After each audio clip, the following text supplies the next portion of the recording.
नमस्कार, स्वागत है आप सभी का राष्ट्रीय जगत विजन की इस खास शो नेताजी कहिन में।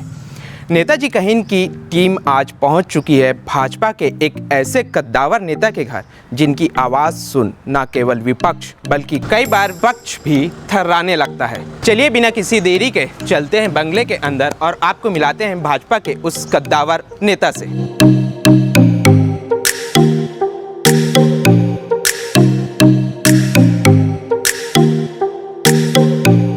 चलिए इंटरव्यू के लिए फिर।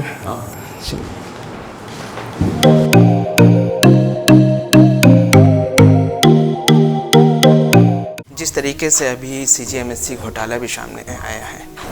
अरे नहीं, बीजेपी में महत्वाकांक्षा का कोई स्थान नहीं है। CBI की जांच जो है भूपेश बघेल के यहाँ, कई IAS IPS अफसरों के यहाँ गई। बीजेपी में संगठन जो तय करे उस पर चलना सबका काम है। अभी तक मंत्रिमंडल का विस्तार भी नहीं हो पाया है। हम लोगों के बोलने कहने का इसमें कोई स्थान नहीं है ना, अर्थ नहीं।